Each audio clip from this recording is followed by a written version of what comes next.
Global warming के वजह से पृथ्वी का ग्लोबल टेम्परेचर लगातार नीचे गिरता चला गया और इसी वजह से पूरी पृथ्वी पर बर्फ जम गई, जिस कारण पृथ्वी के बहुत सारे लोग मारे गए और जो भी लोग बच पाए वो लोग स्नो पियर्सर नाम के एक ट्रेन में चढ़ गए जो बिना रुके लगातार चलते ही जा रही थी। इस रेल को पृथ्वी के सभी रेलवे ट्रैक्स को जोड़कर बनाया गया था,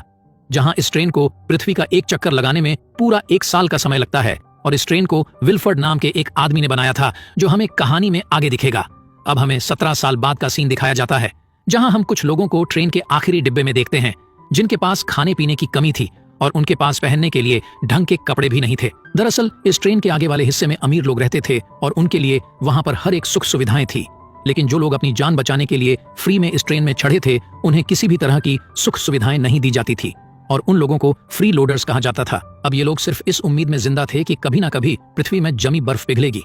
ताकि वह सभी एक बार फिर से बाहर की दुनिया में जा सकेंगे। अब आगे हम 2 गार्ड्स को ट्रेन की आखिरी डब्बे में देखते हैं, जहां वह फ्री लोडर्स की गिनती करके उन्हें खाने के लिए प्रोटीन बार्स देते हैं। फिर गार्ड्स के जाते ही कर्टिस नाम का आदमी सभी के प्रोटीन बार्स में कुछ ढूंढने लगता है,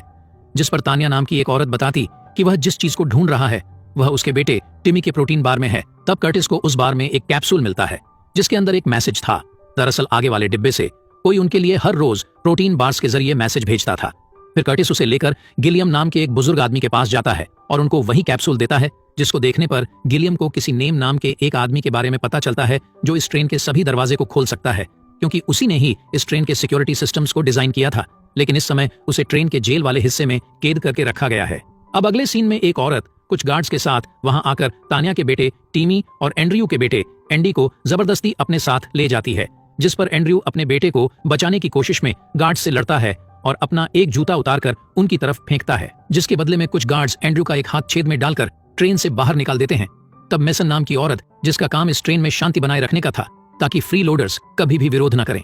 वो एंड्रयू के जूते को उठाकर सभी फ्री लोडर्स को धमकाते हुए कहती है कि जिस तरह इस जूते को हम पैर में पहनते हैं ना कि सर पर, ठीक उसी तरह तुम्हारी जगह ट्रेन के आखिरी डिब्बे में है, न कि आगे के डिब्बे में,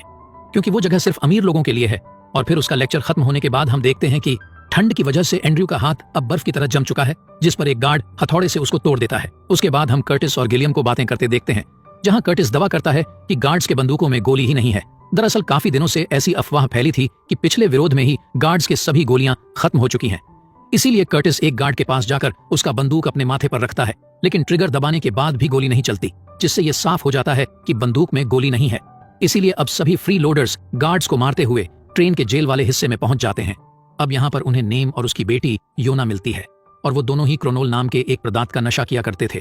अब नेम कर्टिस से कहता है कि वो ट्रेन के हर एक दरवाजे को खोलने के बदले 2 क्रोनोल लेगा, जिस पर कर्टिस उसकी बात मान लेता है। अब वो लोग नेम की मदद से दरवाजा खोलकर ट्रेन के आगे वाले डब्बे में जाने लगते हैं, जहां खिड़की खोलकर देखने पर उन्हें बाहर की तरफ बर्फ ही बर्फ दिखाई देती है, जो इतने सालों बाद भी जमी हुई थी। वहीं थोड़ा और आगे जाने पर वो लोग ट्रेन के एक ऐसे डब्बे में पहुंचते हैं जहां पॉल नाम का एक आदमी उनके लिए प्रोटीन बार्स बना रहा था। अब यहाँ कर्टिस देखता है कि वो लोग जिन प्रोटीन बार्स को इतने सालों से खाते आ रहे हैं उन्हें हजारों कॉकरोचों को पीस कर बनाया जाता है, जो देखकर वो अपने साथी एडगर से कहता है कि बाकी लोगों को इस बारे में पता नहीं चलना चाहिए कि वो लोग अब तक क्या खाते आ रहे हैं। उसके बाद कर्टिस पॉल से सवाल करता है कि क्या तुम ही प्रोटीन बार्स में मैसेज डालकर भेजते हो, जिस पर पॉल बताता है कि उसे ये कैप्सूल्स आगे के हिस्से से मिलता है। तब कर्टिस को कैप्सूल के जरिए एक और संदेश मिलता है, जिसमें वाटर लिखा हुआ था, क्योंकि आगे के डिब्बे में वाटर रिसाइकल का डब्बा आने वाला था, जिसे कब्जा करने पर वो ट्रेन के वाटर सप्लाई को रोक सकते हैं और इस तरह से वह मेसन से अपनी शर्तें मनवा सकते हैं। और उधर कर्टिस नोटिस करता है कि दरवाजे को खोलने से पहले ही योना बता देती है कि उस दरवाजे के पीछे क्या है,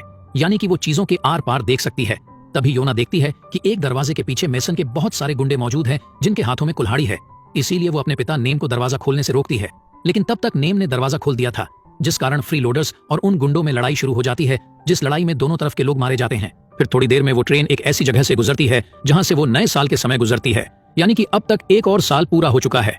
इसलिए वह सभी कुछ देर के लिए लड़ाई छोड़कर एक दूसरे को हैप्पी न्यू ईयर विश करते हैं। जिसके बाद हम मेसन को देखते हैं, जो अपने गुंडों को ऑर्डर देती हैं कि वो 75% फ्री लोडर्स को जान से मार दे। तब उसके गुंडे अपने आंखों पर नाइट विजन गॉगल्स लगा लेते हैं, जिस पर योना, जो हर चीज के आर पार देख सकती है, वह बताती है कि अब ये ट्रेन एक अंधेरे टनल से होकर गुजरने वाली है। और अब ट्रेन के टनल में जाते ही वो गुंडे बड़ी आसानी से फ्री लोडर्स को मारने लगते हैं, क्योंकि वो नाइट विजन गॉगल्स की मदद से उन सभी को देख पा रहे थे। पर तभी चैन का एक फ्री लोडर एक मशाल लेकर वहां आ जाता है, जिसके पीछे और भी लोग मशाल लेकर वहां आते हैं। तब मशाल की रोशनी में लड़ाई शुरू हो जाती है, जहां चैन मेसन के एक ऑफिसर को चाकू की नोक पर रखकर लड़ाई रोकने के लिए कहता है, लेकिन मेसन कहती है कि तुम उस ऑफिसर को मार दो, पर मैं अपने गुंडों को नहीं रोकूंगी। जिस पर चैन उस ऑफिसर को जान से मार देता है। वहीं दूसरा ऑफिसर एडगर के गले पर चाकू लगाकर कर्टिस से सरेंडर करने को कहता है, लेकिन कर्टिस के पास बस यही एक मौका था कि वह मैसन को पकड़ सके, इसीलिए वो मैसन को पकड़ने के लिए आगे बढ़ता है। तब वो ऑफिसर एडगर को जान से मार देता है, पर बाद में योना उस ऑफिसर को भी मार देती है। इधर मैसन के पकड़े जाने पर वो अपनी जान बचाने के लिए अपने गुंडों को रोक लेती है। फिर एंड्रयू और तानिया मैसन से अपने बच्चों के बारे में पूछते हैं, जिस पर वो बताती है कि उनके बच्चे विल्फर्ड के पास है, और साथ ही वो अपने जान के बदले उन्हें विल्फर्ड के पास ले जाने का वादा करती है। जिस पर कर्टिस अपने कुछ साथियों को लेकर मैसन के साथ आगे जाता है, जहां वो लोग खेती करने वाले डब्बे और मछली पालने वाले डब्बे से होते हुए स्कूल वाले डब्बे में जा पहुंचते हैं, जहां एक टीचर अमीरों के बच्चों को पढ़ा रही थी। अब वहां पहुंचकर तानिया और एंड्रयू अपने बच्चों की तस्वीर दिखाते हुए उन सब से पूछते हैं कि क्या किसी ने उनके बच्चों को देखा है, जिस पर एक बच्चा बताता है कि उसने कुछ गार्ड्स के साथ उन बच्चों को इंजन वाले डब्बे की तरफ जाते देखा था। फिर इसी दौरान एक आदमी ट्रॉली लेकर आता है और उसकी ट्रॉली में ढेर सारे अंडे थे, जो वो उन सबको बांटते हुए ट्रेन के पिछले डब्बे में चला जाता है और उन फ्री लोडर्स को भी अंडे बांटने लगता है। और वो लोग अंडे ले ही रहे थे कि तभी अचानक अंडे बांटने वाला आदमी उस ट्रॉली से बंदूक निकालता है और उन सभी फ्री लोडर्स को जान से मारने लगता है। और दूसरी तरफ वो टीचर भी अपने टोकरी से बंदूक निकालकर कर्टिस और उनके साथियों पर गोलियां चलाने लगती हैं, जिसमें बेचारा एंड्रयू मारा जाता है। तब चैन उस टीचर की तरफ चाकू फेंककर उसे भी जान से मार देता है। और तभी ट्रेन के टीवी पर कर्टिस देखता है कि गार्ड्स के इंचार्ज ने गिलियम को जान से मार दिया है, जो देखकर वो गुस्से में मेसन को गोली मारकर खत्म कर देता है। फिर कर्टिस और उसके साथी आगे जाते हैं और वो लोग एक ऐसे डिब्बे में पहुंच जाते हैं जिसे खोलने में नेम को काफी समय लग जाता है, जिस कारण कुछ गार्ड्स और उनके इंचार्ज वहां पहुंचकर उन पर गोलियां चला देते हैं, जिसमें कर्टिस, नेम और योना को छोड़कर बाकी सभी साथ मारे जाते हैं। और साथ ही वो इंचार्ज और उसके गार्ड्स भी मारे जाता है। जिसके बाद कर्टिस, नेम और योना ट्रेन के इंजन वाले डिब्बे के पास पहुंच जाते हैं,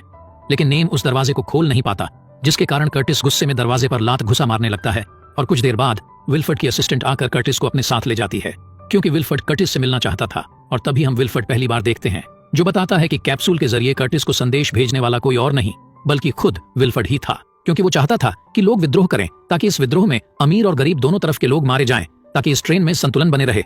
और अब तक जितने भी विद्रोह हुए हैं उन सब में उसी का ही हाथ था। जिसके बाद वो उसी अंडे के ट्रॉली वाले आदमी को फोन करके कहता है कि पीछे के डिब्बे में जाकर 75% गरीब लोगों को जान से मार दो, जिस पर वो ऐसा ही करता है। तब विल्फर्ड कर्टिस को उन लोगों की चीखने चिल्लाने की आवाज सुनाकर बहुत दुखी कराता है, जिसके बाद विल्फर्ड बताता है कि यदि मैं ऐसा नहीं करता तो खाने की कमी पड़ जाती, जिससे सभी मारे जाते, इसीलिए ऐसा करना जरूरी था। फिर वो कर्टिस को अपनी पोस्ट ऑफर करता है, क्योंकि विल्फर्ड अब बूढ़ा हो रहा था और वही दूसरी तरफ गार्ड्स का इंचार्ज अब भी जिंदा था, जो नेम के ऊपर फिर से हमला कर देता है। तब नेम योना को कर्टिस के पास जाकर उससे माचिस लाने के लिए भेजता है, ताकि उन्होंने जितने भी क्रोनोल जमा किए हैं उस पर आग लगा के एक धमाका कर सके, ताकि ट्रेन का दरवाजा खुल जाए और वह सभी बाहर निकल सके। अब योना इंजन वाले डिब्बे में पहुंचती है, तभी उसे अपनी शक्तियों से पता चलता है कि टिमी ट्रेन के इंजन वाले हिस्से में काम कर रहा है, इसलिए वो कर्टिस की मदद से ट्रेन के फ्लोर को खोलती है, जहां कर्टिस को टिमी मिल जाता है। तब विल्फर्ड बताता है कि इंजन के कुछ पार्ट खराब हो गए थे, इसलिए मैंने इन बच्चों को काम में लगा दिया ताकि ये ट्रेन चलती रहे। लेकिन अब उसकी ये बात सुनकर कर्टिस गुस्से में विल्फर्ड को जोरदार मुक्का मारता है और योना को माचिस दे देता है, और फिर खुद उस हिस्से में हाथ डालकर टिमी को बाहर निकालता है। इसी दौरान एंड्रयू का बेटा एंडी दूसरी तरफ से निकलकर किसी और हिस्से में चला जाता है और उधर योना क्रोनोल में आग लगा देती है, जिसके कारण उसमें जोरदार धमाका हो जाता है। और फिर इस धमाके की वजह से बड़े बड़े बर्फ के पहाड़ टूटने लगते हैं, जिससे बहुत सारे बर्फ उस ट्रेन से टकरा जाती है और वो ट्रेन अपने पटरी से हटकर खाई में गिर जाती है, जिसकी वजह से बहुत सारे लोग मारे जाते हैं। और अब हम देखते हैं कि योना और टिमी उस ट्रेन से बाहर निकलते हैं, जहां उन्हें एक व्हाइट बेयर नजर आता है, जिसका मतलब है कि पृथ्वी पर वापस से जीवन पनप रहा है। और इसी के साथ ये मूवी यहीं पर खत्म हो जाती है।